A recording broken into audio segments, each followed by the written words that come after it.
So Courtney and I just finished watching Cowspiracy, and it was extremely disturbing and eye-opening and disgusting and graphic. And I wasn't sure I wanted to, or that I was in a place to say anything about it right now like I did with the other documentaries, but decided it was important to catch the raw emotion of it. So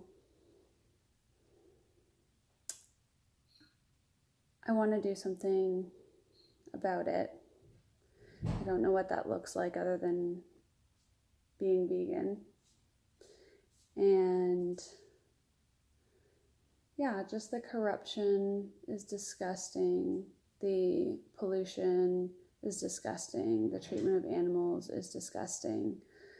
Like, it showed pictures of, or videos of, dairy cows that were just, udders were bloody, and the dairy farmers explaining that the calves are taken away after 2 days, which is better than some of the articles I've read saying that they're the wheelbarrow method, where calves are taken away immediately from their mothers without the opportunity to nurse. Males are slaughtered for the veal production, and the females are then raised to take their mother's place because the lifespan of a dairy cow is like a year to 2 years. So yeah, it was really gross. The bloody udders was disgusting, and my first thought was, there's blood in cow's milk. That's gross. And the corruption that was highlighted cited some 1,100 activists in Brazil who spoke out against the destruction of the rainforest and the direct cause of 80% of that destruction being for agriculture,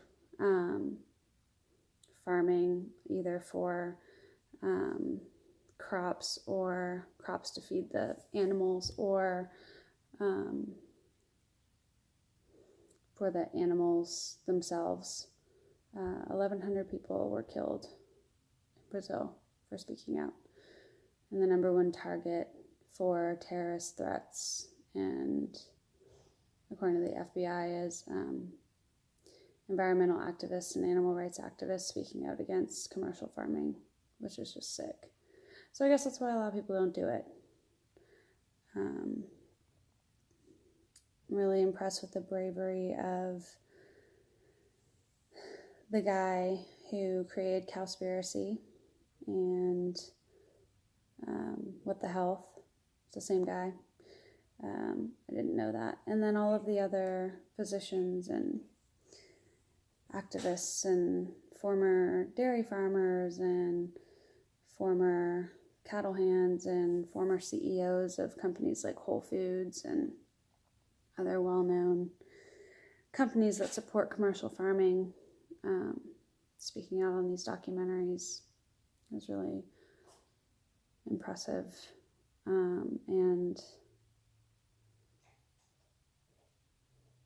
hopefully it'll prompt some change, but who knows, because these documentaries are old and there hasn't been a huge change that I know of. But that being said, I've experienced a ton of support, just really like an outpouring of positive messages and recipe sharing and personal stories and, private Facebook groups supporting veganism in my new pledge to be vegan. And so that's been really refreshing and really surprising. I never really knew there were that many vegans in my life. But that's been really cool. And I hope that, moving forward, that, maybe people might see this and might watch the documentary. I know a couple of people already have, from the videos that Courtney and I posted after the first 2 documentaries that we watched. And I mean, we've definitely done our fair bit of research as well on the other side of the issue, because I think it's important to be educated from all angles. And so we've done quite a bit of research in that area as well. And you can't really dispute the massive amount of water and feed that these enormous animals consume before they're slaughtered, and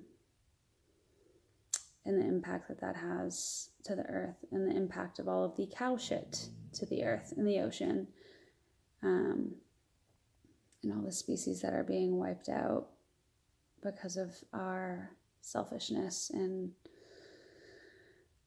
prioritizing, a McDonald's convenient lunch over our health and the environment, and standing up against animal cruelty. So the documentary showed a slaughter of a duck, which was fucking barbaric, disgusting, and really disturbing. And even though I didn't watch most of it, I thought it was over when I heard 3 axes. And then I opened my eyes just to see the duck's head move, and then he axed it again. And then it was still moving. It was pretty disgusting and disturbing. But it's hard enough to watch. I think if people had to actually do it themselves to eat these animals, I really don't think that they would do it. And I think that disconnect is where the problem exists from the animal cruelty standpoint. And then there's the environment and your health, which also strong arguments for veganism on both sides of that. So anyway, I wanted to get my thoughts down while they were really raw, and I don't know exactly what I'm going to end up doing to make an impact, but Courtney and I have talked about a few ideas, and if this video changes one person to being a vegan, then